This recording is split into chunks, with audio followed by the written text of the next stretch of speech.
औज़ुबिल्लाहिमिनश्शैतानिर्रजीम बिस्मिल्लाहिर्रहमानिर्रहीम। अस्सलाम वालेकुम प्यारे बच्चों, उम्मीद है बेटा आप सब खैरियत से होंगे। और बेटा हमारा इस खूबसूरत से सफ़र का आज 4th लेक्चर है।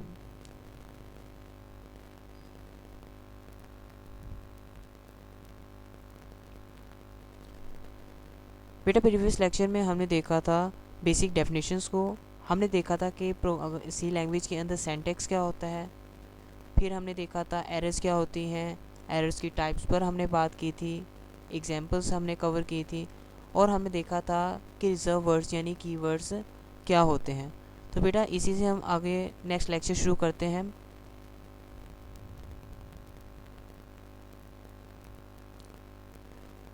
बच्चे आज की जो हमारे आर्टिकल्स होंगे जो हमने कवर करने हैं, फर्स्ट ऑफ ऑल हम देखेंगे बेसिक स्ट्रक्चर ऑफ सी। आप सी लैंग्वेज के अंदर जो भी प्रोग्राम लिखते हैं उसका बेसिक स्ट्रक्चर क्या है उस पर बातचीत होगी। और हम देखेंगे हेडर फाइल्स क्या होती हैं, क्योंकि बच्चे देखिएगा आप हर प्रोग्राम के अंदर हेडर फाइल्स का यूज़ करेंगे तो आपको पता भी तो होना चाहिए ना कि हेडर फाइल्स होती क्या हैं, और हेडर फाइल्स आप इंक्लूड करते हैं तो क्यों करते हैं। उस छोटे से लफ्ज़ के अंदर इतनी क्या खासियत होती है कि आप वो इंक्लूड नहीं करते तो आपका प्रोग्राम नहीं चलता। ये चीज़ें तो आपको मालूम होनी चाहिए कि नहीं। तो बेटा उसको भी आज हम कवर करेंगे।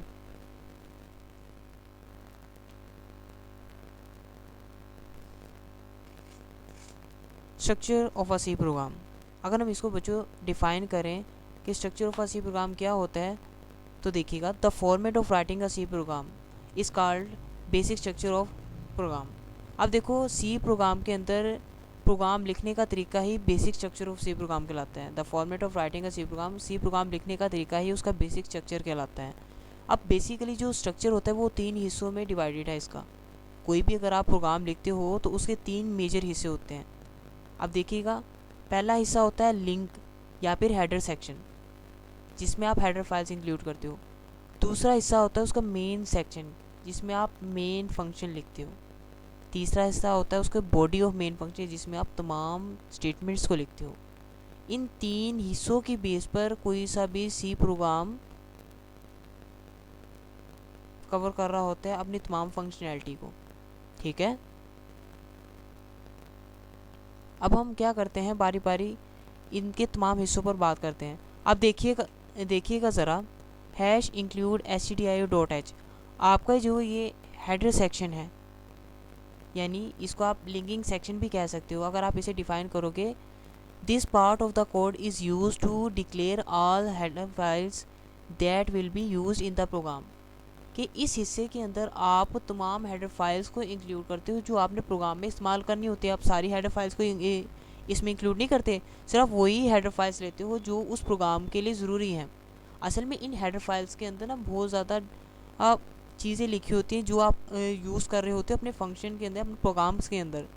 ठीक है, अगर इसका सेंटेक्स देखा जाए कि आप ये लिखते कैसे हो, तो देखिएगा ज़रा इसका सेंटेक्स। फर्स्ट आप लिखते हो हैश इंक्लूड, फिर एंगल ब्रैकेट के अंदर लिख देते हो हेडर फाइल नेम, मतलब कि जो आपने हेडर फाइल इस्तेमाल करनी है। अब देखिएगा यहाँ पर हैश इंक्लूड लिखा हुआ है और यहाँ पर एंगल ब्रैकेट के अंदर stdio.h हेडर फाइल्स यूज़ की गई है। ठीक है, आगे चलते हैं। आगे हमारे पास आ जाता है वॉइड मेन फंक्शन। ही हमारे पास होता है सेकंड पार्ट, जिसको आप मेन फंक्शन सेक्शन भी कहते हो। अब इसकी खासियत क्या है देखिएगा ज़रा, this is the line of the program, ये प्रोग्राम की वो लाइन होती है where the execution of the program start, जहाँ से किसी भी प्रोग्राम का एक एग्जीक्यूशन स्टार्ट होना होता है। अब इसका जो सेंटेक्स होता है लिखने का, इसे ज़रा समझिएगा।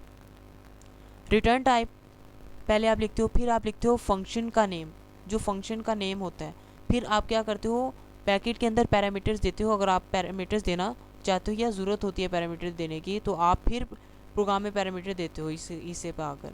अब देखिएगा यहाँ पर इसमें जो ये वाइट कलर में लिखा हुआ है वॉइड, ये आपके पास है रिटर्न टाइप, कि प्रोग्राम कंप्लीट होने पर क्या रिटर्न करेगा, वॉइड यानी कुछ भी रिटर्न नहीं करेगा यहाँ पर। अब फिर जो रेड के कलर के अंदर लिखा हुआ है मेन असल में ये फंक्शन का नाम है। ठीक है, और यहाँ पर पैरामीटर्स यहाँ पर नहीं दिए हुए। अब ये क्या होते हैं पैरामीटर्स, क्या होते हैं रिटर्न टाइप क्या होती है, अभी सिर्फ इतना ही ध्यान में रखिएगा। रिटर्न टाइप ये होते हैं कि जो लास्ट में प्रोग्राम ने आपको रिटर्न करना होता है, ये होता है फंक्शन का नेम और ये होता है पैरामीटर्स। इन फंक्शंस के ऊपर डिटेल ब्रीफली बात होगी चैप्टर नंबर 5 के अंदर। आपका जो चैप्टर नंबर 5 है वो इसी मुतल्लिक है सारा। ठीक है, तो वो इंशाल्लाह हम उस चैप्टर में वो और ज़्यादा ब्रीफली कवर करेंगे। नेक्स्ट देखिएगा थर्ड पार्ट आपका होता है बॉडी ऑफ सी। अब ये देखिएगा बॉडी ऑफ सी का मतलब क्या होता है, इसे गौर से समझना ज़रा। This is the part of the C program.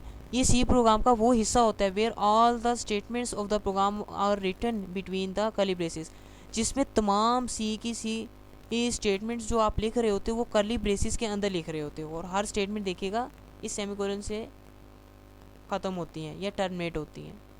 ये आपके पास होती है सी प्रोग्राम की बॉडी।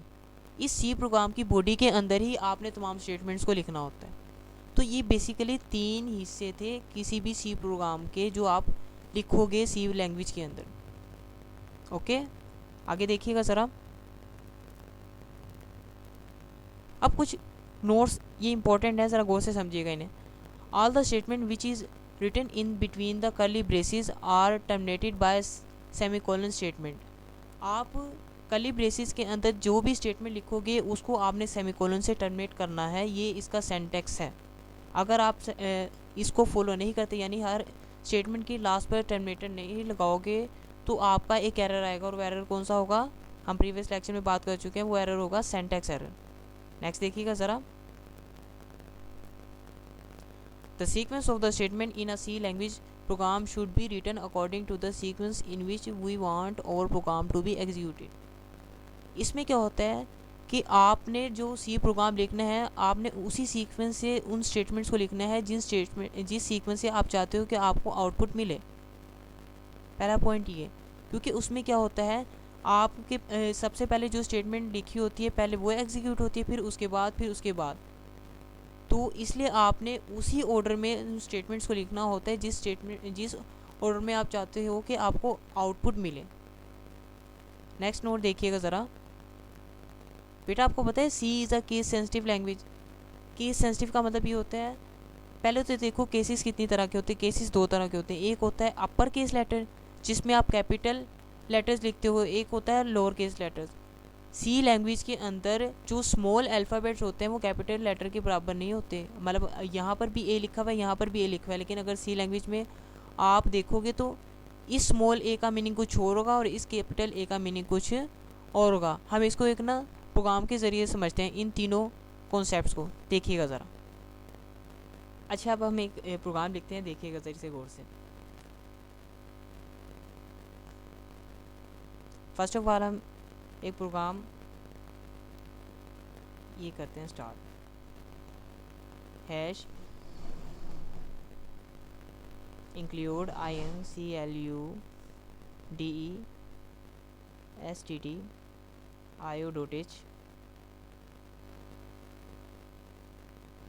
ये हमने हेडर फाइल्स ली। कौन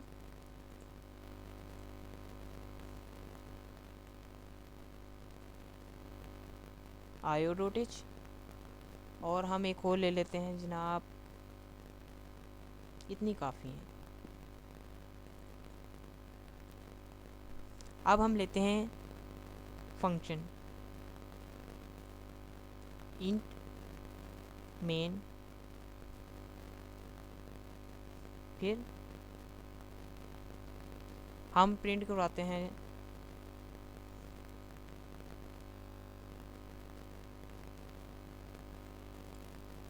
I am a student of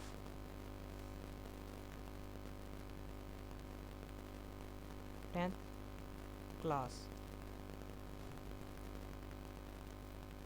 इसे हम कर देते हैं टर्मिनेट। फिर लिखते हैं गैच का फंक्शन। गैच का फंक्शन यूज़ होता है स्क्रीन को स्टॉप करने के लिए सी लैंग्वेज के अंदर। फिर इसको भी हम कर देते हैं टर्मिनेट सेमीकोलन से। अब इसे गौर से समझिएगा ज़रा। ये तो चीज़ आपको पता होगी कि हर स्टेटमेंट को आपने टर्मिनेटर से ख़त्म करना है, लास्ट पे टर्मिनेटर लिखना ही लिखना है, ये तो आपको क्लियर होगा। अब वो दूसरी जो लाइन थी उसमें क्या था कि आपने सीक्वेंस उसी से लिखना है जिस सीक्वेंस में आप आउटपुट चाहते हो। अब देखिएगा, मैं चाहता हूँ I am a student of 10th class, मैं चाहता हूँ ये प्रिंट हो, पहले ये लाइन चले फिर ये चले। अगर मैं क्या करता हूँ, इस गेट के फंक्शन को लिख देता हूँ प्रिंट एफ से पहले, इधर लाता हूँ, यहाँ पर ही मैंने गेट का फंक्शन लिख दिया। अब इसको मैं जब रन करूँगा, रन करने से पहले मुझे सेव करना पड़ेगा। पहले करते हैं इसे, ज़रा सेव करता हूँ इसे।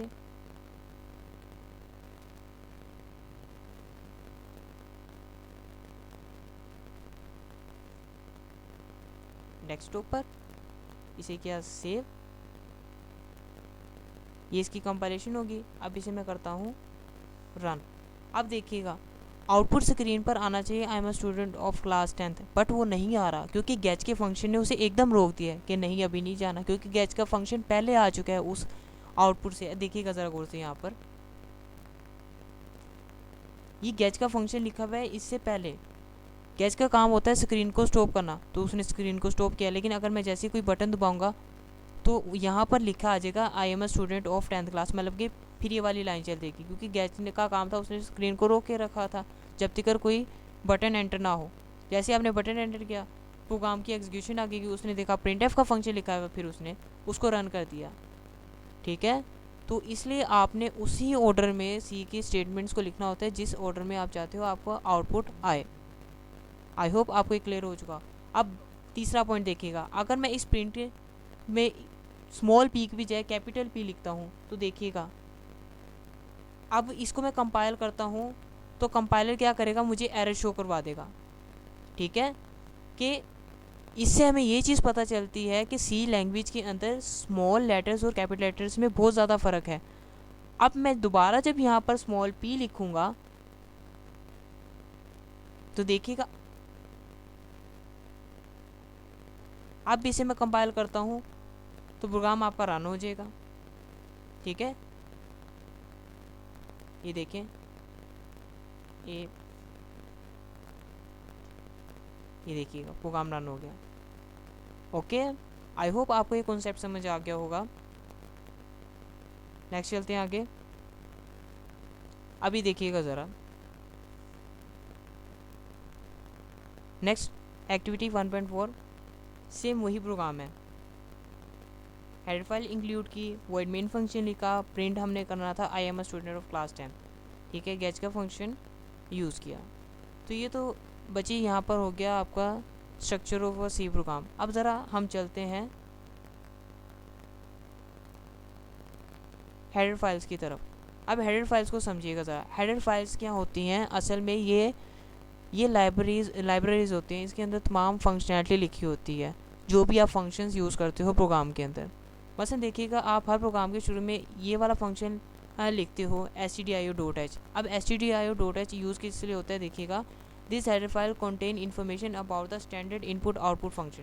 जो आप इनपुट और आउटपुट फंक्शन के लिए ये जो भी फंक्शंस यूज़ कर रहे हैं उसकी तमाम डेफिनेशन stdio.h में होती है।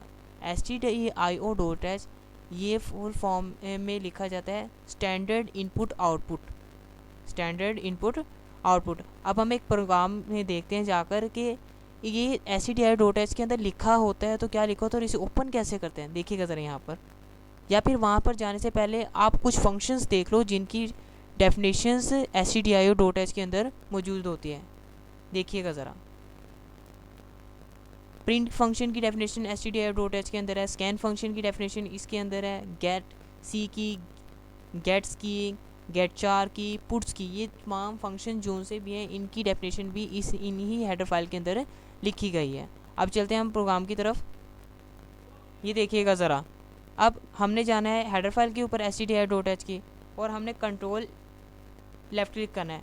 तो देखिएगा जैसे हमने इसको क्लिक किया हमारे पास ये stdio.h की हेडर फाइल ओपन होगी और जो भी उसके अंदर लिखा हुआ था वो हमें नज़र आना शुरू हो गया। और यहाँ ये देखिएगा ये नंबर लाइन देखें कितनी लाइन लिखी हुई है इसमें।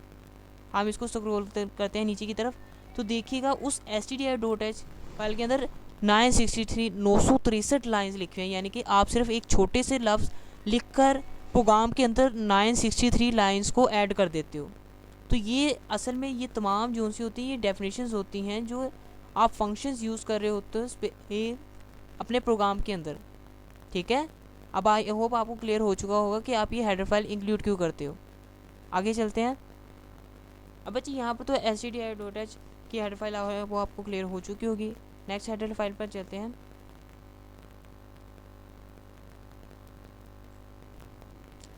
अब देखिएगा next header file math.h। math.h क्या करती है, this header file contains and contains constants and function to perform mathematical operation. असल में math.h के अंदर ना आपके पास मुख्तलिफ मैथमेटिकल ऑपरेशन परफॉर्म करने के लिए फंक्शंस जो उनसे यूज़ होते हैं उनकी डेफिनेशंस मौजूद होती है। मसलन देखिएगा SQRT ये होते हैं स्क्वायर रूट लेने के लिए किसी भी फंक्शन का, पाव यानी कि पावर किसी भी नंबर की अगर आपने पावर लेनी है प्रोग्राम के दौरान, या फिर ये ट्रिग्नोमेट्रिक फंक्शन जैसे साइन कोस, वैसे बहुत से फंक्शंस होते हैं जिनकी डेफिनेशन इसके अंदर मौजूद है। सिर्फ ये 4 आपको दिखाई हैं। अब इसकी फ़ाइल को ओपन करेंगे फिर हम देखेंगे कि इसकी डेफिनेशंस कैसी होती हैं। चलें अब देखिए क्या फर्स्ट ऑफ ऑल हम इसमें math.h की हेडर फाइल को इंक्लूड करते हैं। यहाँ पर हम लिखेंगे MATH, math.h की हेडर फाइल हमने इंक्लूड कर ली। हमने यहाँ पर जाना है, क्लिक करना है और लेफ़्ट कंट्रोल दबा देना है। जैसे हम दबाएंगे तो देखिएगा math.h की हेडर फाइल भी ओपन हो गई है। और इसमें देखते हैं कितनी लाइंस इंक्लूड हैं। इसमें टोटल लिखी हुई हैं 1054 यानी 1055 समथिंग इतनी लिखी हुई है कि आपने सिर्फ एक math.h एंटर करते ही इतनी ज़्यादा डेफिनेशंस को अपने प्रोग्राम के अंदर ऐड करवा दिया। ठीक है, नेक्स्ट चलते हैं आगे। अच्छा नेक्स्ट हम देखते हैं ज़रा। नेक्स्ट हमारे पास है conio.h। conio.h ये कंसोल इनपुट आउटपुट के लिए होती है। conio एब्रिविएशन है कंसोल इनपुट आउटपुट के। इसमें जो डेफिनेशंस होती हैं इसमें CLR की, स्क्रीन क्लियर स्टेटमेंट की, गेट ch की, गेट की, टेक्स्ट कलर की, और ये चंद आपको सिर्फ दिखा रहा हूँ ताकि आपको जस्ट क्लियर हो जाए कि इसमें डेफिनेशंस होती है। वैसे इसमें बहुत ज़्यादा होती है। math.h के अंदर भी बहुत से फंक्शन की डेफिनेशन है, conio.h के अंदर भी, stdio.h के अंदर भी। मैं सिर्फ आपको चंद डेफिनेशन चंद फंक्शंस दिखा रहा हूँ। इसको अब ओपन करते हैं जाकर। अच्छा देखिएगा ज़रा, अब हम जाते हैं conio.h के ऊपर और जाकर जस्ट हम क्लिक करते हैं लेफ़्ट क्लिक और कंट्रोल। जैसे हमने लेफ़्ट क्लिक और कंट्रोल का बटन दबाया तो देखिएगा ये हेडर फाइल भी ओपन हो गई है। अब इसमें देखते हैं कितनी लाइंस लिखी हुई हैं, कितनी हैं। ये हैं समथिंग 127 127 कि आपने सिर्फ conio.h लिखा और आपके प्रोग्राम के अंदर 127 लाइंस ऐड हो गई हैं। ये डेफिनेशंस आपकी जो सी हैं जो आपने प्रोग्राम लिख रहे थे उसमें ऐड कर दिए। ठीक है, आप आगे देखते हैं। अब बच्चे देखिएगा ये हमारी हेडर फाइल्स भी तकरीबन क्लियर हो चुकी। तो इसी के साथ हमारा आज का लेक्चर तकरीबन कंप्लीट होता है। तो बेटा आज हमने जो जो चीज़ें कवर की हैं, जो जो चीज़ें हमने समझी, फ़र्स्ट ऑफ ऑल हमने देखा कि बेसिक स्ट्रक्चर ऑफ अ सी, कि सी प्रोग्राम का बेसिक स्ट्रक्चर क्या होता है, और हमने बात की कि हेडर फाइल्स क्या होती हैं। हेडर फाइल्स असल में ना ये एक एक्स्ट्रा टॉपिक था, बट आई थिंक मुझे लगा कि आपको ये समझ में आना चाहिए कि आप हेडर फाइल लिखते हैं तो क्यों लिखते हैं, ऐड क्यों करते हैं, क्योंकि आपको पता तो होना चाहिए ना कि आप जो लिख रहे हैं कितनी इन हेडर फाइल्स के अंदर आपकी कितनी डेफिनेशंस लिखी हुई हैं। तो इसलिए ये आर्टिकल मैंने आपके इस लेक्चर में इंक्लूड किया। आई होप आपको समझ भी आई होगी। और बेटा अगर कोई भी क्वेश्चन रहता हो तो काइंडली पूछ लिया कीजिएगा। तो इसी के साथ हमारे लेक्चर इख्तिताम को पहुँचता है। बेटा kindly subscribe, like and share this lecture, and kindly be happy in your life and always keep smiling and always remember me in your prayer. Allah Hafiz.